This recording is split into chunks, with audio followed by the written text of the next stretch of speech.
the Commander of Fleet Operations Naval Defense Command, Captain Ryan L. Bacavac, Philippine Navy GSC. Today, we formally send off Naval Task Group 84 aboard one of our most advanced naval vessel, BRP Miguel Malvar, FFG-06, or I would say FFG-6.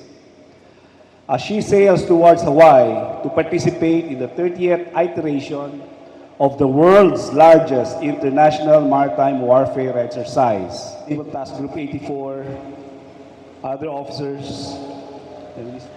This means that each of you, this ceremony is important since our last ship deployment to RIMPAC dates back to 2022. As such, our return to this multinational activity highlights our commitment to becoming a credible partner under our Sail Plan 2040 vision. We likewise strengthen maritime cooperation with partner nations and navies in order to continue advancing a free and open Indo-Pacific. Also demonstrate our dedication to building a truly modern, multi-domain, and a self-reliant naval force to advance our national interests and maritime capabilities, as well as uphold a rules-based international order.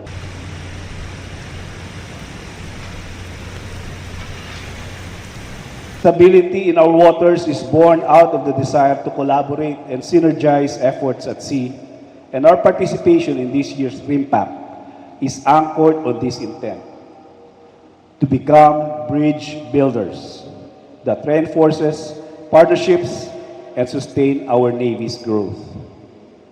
With this, I wish you fair winds, clear skies, and following seas.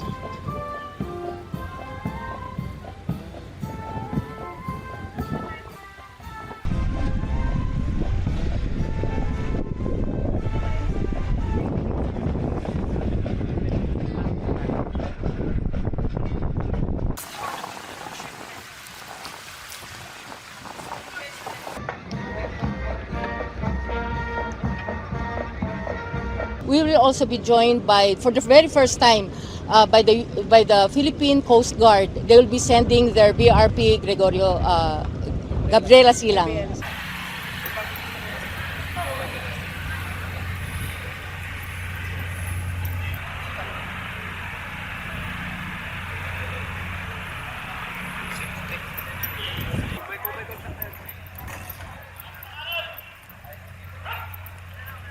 The events will be more on maritime warfare, and that includes surface warfare, anti-air warfare, anti-submarine warfare. We also have deep tactics, and worthy to mention are events related to humanitarian assistance and disaster response, as well as events related to enhancing our competencies. Every 2 years, the United States Navy Pacific Fleet holds RIMPAC. We request all of our flag rank officers together with our PCGA to kindly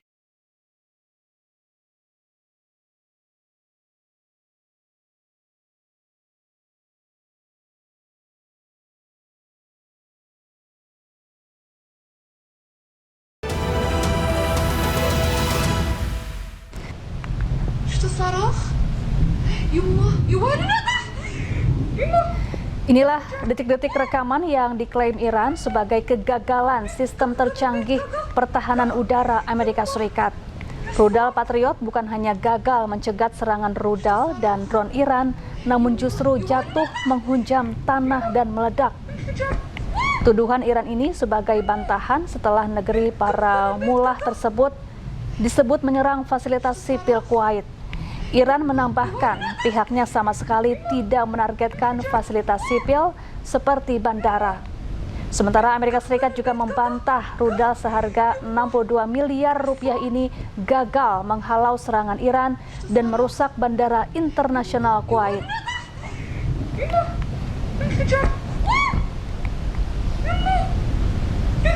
Ya, sementara itu di tengah perdamaian yang belum pasti, Iran pamerkan kapal baru bernama 27 Rajab. Iran juga disebut berhasil membuka pintu gudang senjatanya yang sebelumnya diserang Amerika Serikat dan Israel.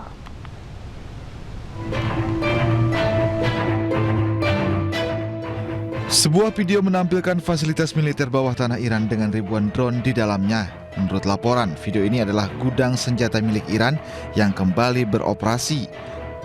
Dilaporkan Iran telah berhasil membuka kembali sekitar 55 dari 69 pintu masuk terowongan di 18 fasilitas rudal bawah tanah yang sebelumnya dihantam serangan Amerika Serikat dan Israel. Sementara itu, anggota IRGC juga memperlihatkan kapal serang cepat 27 Rajab untuk pertama kalinya.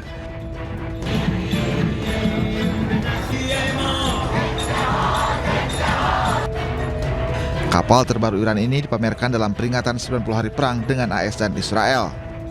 Kapal ini digunakan armada nyambuk untuk operasi penyergapan dan penyerangan di perairan Iran termasuk Selat Hormuz.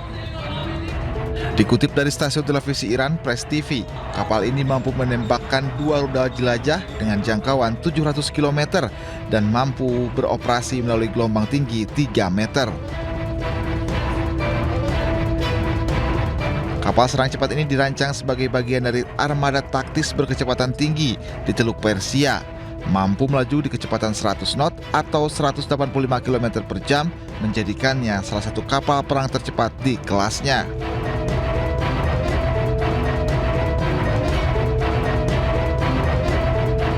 Bahkan, kapal 27 Rajab ini mampu bermanuver di gelombang tinggi. Seorang dokter beserta kedua anaknya menjadi korban serangan Israel di Nabatiyeh, Lebanon Selatan. Upacara pemakaman korban diadakan di sebuah gereja di kota Al-Qlaya Rabu kemarin.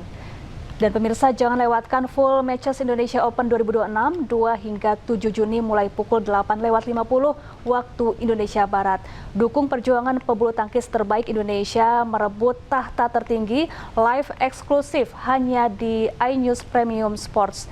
Dan pemirsa, informasi ini sekaligus menutup jumpa kita di Breaking News. Saya Syafaati Suryo, terima kasih dan sampai jumpa.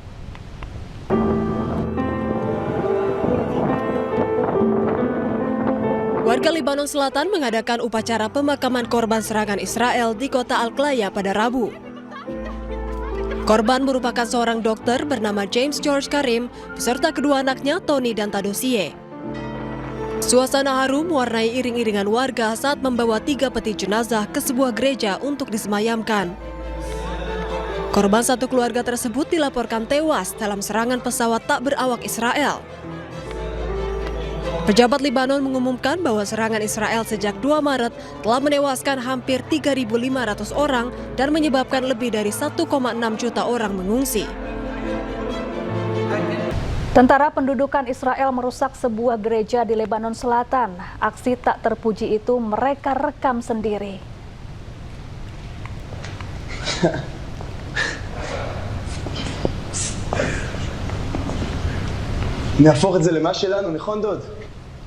Dalam video yang tidak disebutkan lokasi pastinya ini, tentara pendudukan Israel membagikan momen saat pertama kali mereka memasuki sebuah gereja di Lebanon Selatan.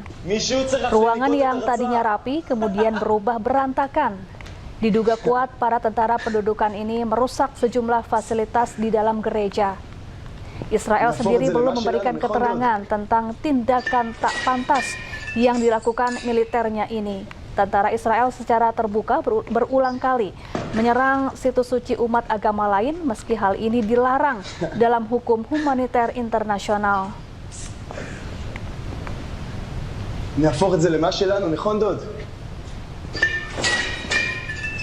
Anda kembali di Breaking News, pemirsa. Pasukan Israel mengklaim telah menghancurkan lebih dari 20 situs infrastruktur Hizbullah selama operasi semalam di Lebanon Selatan pada hari Rabu.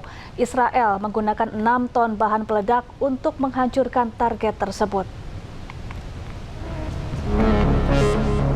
Rekaman yang dirilis pada Kamis menunjukkan serangkaian ledakan besar di beberapa lokasi di Lebanon Selatan.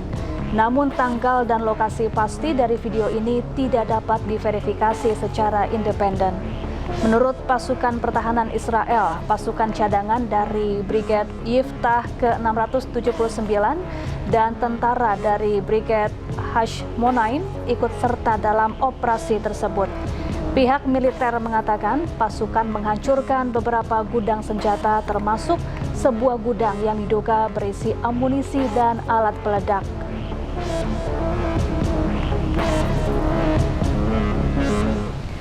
Penjajah Israel menyerang 4 apartemen di Gaza, Palestina dan menewaskan 11 orang. Mereka kembali berdalih melakukan serangan dengan target fasilitas militer.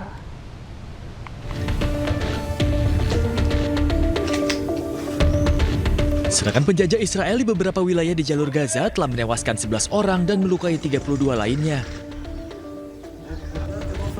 Kerusakan parah di dalam gedung apartemen, dinding runtuh memenuhi apartemen dengan debu-debu dan puing-puing dan memicu kebakaran.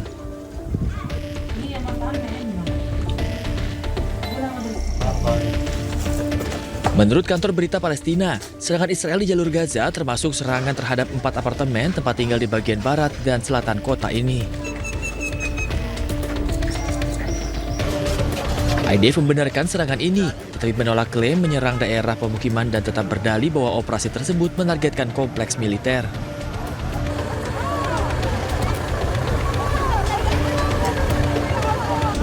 Selain menewaskan belasan orang, warga Gaza juga mengalami trauma berat akibat serangan mendadak ini.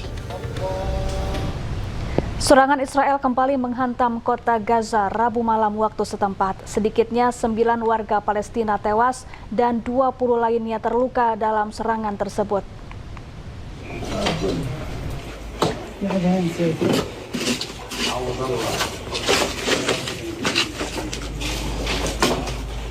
Israel melancarkan serangkaian serangan terkoordinasi ke sejumlah bangunan hunian di kota Gaza pada Rabu tengah malam waktu setempat. Sedikitnya 9 warga Palestina tewas dan 20 orang terluka dan sejumlah gedung hunian hancur dan hangus terbakar akibat serangan udara Israel. القصف قبل قليل هو في منطقة شارع المخابرات لأحد الشقق السكنية في عمارة لبد. Media Palestina melaporkan pesawat tempur dan helikopter Israel secara bersamaan menargetkan rumah-rumah di bagian barat dan utara kota Gaza, termasuk di kamp pengungsi Al-Sati, lingkungan Sheikh Radwan, Tel Al-Hawa, dan daerah Muhabarat. Serangan paling mematikan menghantam lantai 4 gedung apartemen milik keluarga Labed hingga memicu kebakaran hebat dan menewaskan 5 anggota keluarga yang sama, termasuk Hasan Labed, istrinya Manar, dan 3 anak mereka, Mohamed, Rahaf, dan Tamim. Sementara putri mereka yang berusia 9 tahun berhasil dikeluarkan dari reruntuhan dengan luka ringan. Sementara 2 warga Palestina tewas dalam serangan di Tel Al-Hawa dan 2 lainnya tewas dalam serangan di kamp Al-Sati dan Sheikh Radwan. Ambulans, petugas pertahanan sipil, dan tim penyelamat terus disiagakan di sejumlah titik untuk menyisir lokasi dan melakukan pencarian terhadap korban yang tertimbun reruntuhan.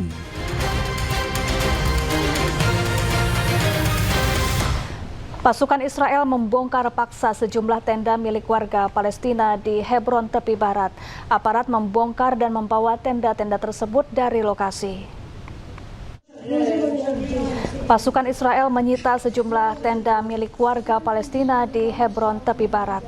Rekaman menunjukkan pasukan Israel membongkar dan mengangkut tenda-tenda yang sebelumnya digunakan warga Palestina di kawasan tersebut. Belum diketahui secara pasti jumlah tenda yang disita maupun alasan resmi di balik operasi tersebut. Dalam beberapa bulan terakhir terjadi peningkatan penggusuran, pembongkaran bangunan, serta penyitaan properti milik warga Palestina di wilayah pendudukan oleh Zionis Israel.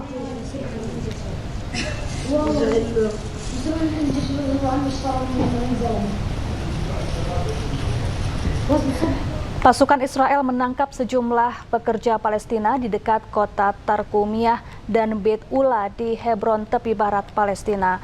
Penahanan diduga karena warga Palestina masuk tanpa izin ke wilayah Palestina yang diduduki Israel.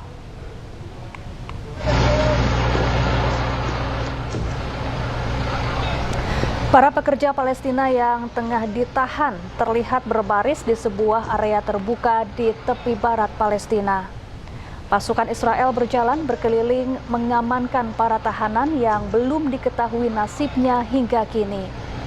Israel telah menolak memberikan izin kepada warga Palestina untuk bekerja di wilayah Palestina yang diduduki sejak perang di Gaza pada Oktober 2023.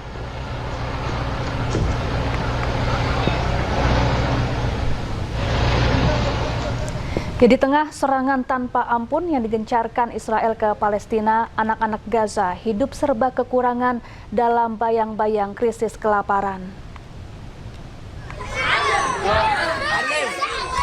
Inilah potret pilu krisis kelaparan yang terlihat setiap harinya di Gaza, Palestina. Anak-anak Gaza harus berebut makanan dalam antrean panjang demi menyambung hidup di tengah segala keterbatasan. Dengan membawa wadah kosong, anak-anak Gaza bukan hanya mencari makan untuk diri mereka sendiri, melainkan untuk seluruh anggota keluarga yang menunggu di tenda pengungsian.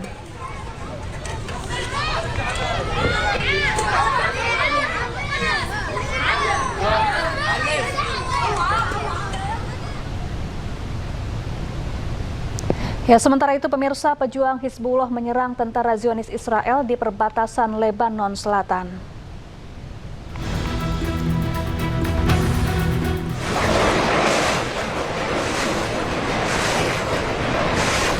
Hizbullah melakukan serangan roket ke pangkalan Zionis Israel di Lebanon Selatan. Serangan ini merupakan serangan balasan yang dilakukan oleh Israel sebelumnya ke Lebanon Selatan. Roket-roket yang diluncurkan oleh Hizbullah memiliki daya ledak cukup tinggi. Tak hanya roket, pejuang Hizbullah juga melancarkan serangan menggunakan drone yang menargetkan pasukan Zionis Israel di Lebanon Selatan.